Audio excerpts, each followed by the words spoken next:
But of course, they have the right to appeal again. And I think the president, as well as the NPA, that's the National Prosecuting Authority, are appealing against that. And the court order will stay or will be put on hold till the outcome, if they have leave to appeal. So we don't know if, even if Sean Abrams is not going to be in office at the time, whoever is in office is obligated to continue with this case. Well, the new deadline is barely a month away, so we'll see how events unfold. Many thanks, Betty. Well, staying in South Africa, a polling company says the country's governing African National Congress will lose its majority if it chooses President Jacob Zuma's ex-wife and former African Union Commission chairwoman Nkosazana Dlamini Zuma as its leader. The national paper, Breitbart Research, found that just 6.9% of black voters of the opposition Democratic Alliance would switch to the ANC in the 2019 general election if Mrs. Dlamini Zuma is voted in as a leader at a party conference on Saturday. In comparison, the company found that 50.9% would change their votes in favor of the ANC should Deputy President Cyril Ramaphosa be elected leader. The two politicians are going head-to-head for the role, which would make them well-placed to become South Africa's new president in 2019.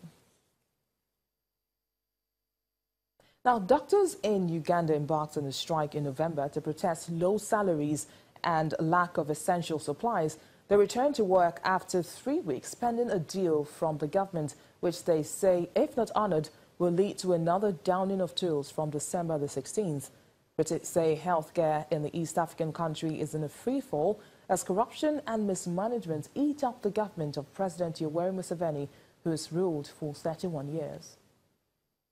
Doctors in Uganda's public hospitals suspended a 3-week strike that paralyzed the health sector last month as they hold negotiations with the government over poor work conditions and low pay. The doctors returned to work on November 25th. They were protesting nationwide over lack of essential supplies like medicines, gloves, disinfectants, electricity, and even water in public hospitals, and harassment from state officials set to arrest doctors routinely over trumped-up cases that they eventually dropped. The cabinet is supposed to have its input, and then we can have a look at it on 15th December.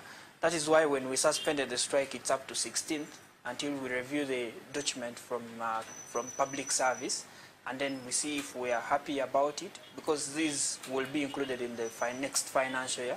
So if we are contented, then work will continue. According to critics, healthcare in the East African country is in free fall as corruption and mismanagement eat up the government of President Yoweri Museveni, who has ruled for 31 years.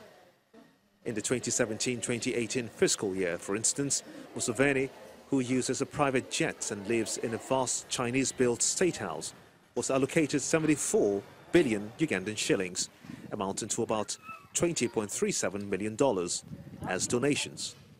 The money is typically spent as handouts by the president to the ruling party-affiliated groups to help them start or boost their businesses, but is mostly viewed by beneficiaries as reward for political support. In comparison, 68 billion Ugandan shillings was allocated to Mulago Hospital, the country's sole national referral hospital, serving its population of 39 million. Low pay has also meant that the government struggles to recruit health workers.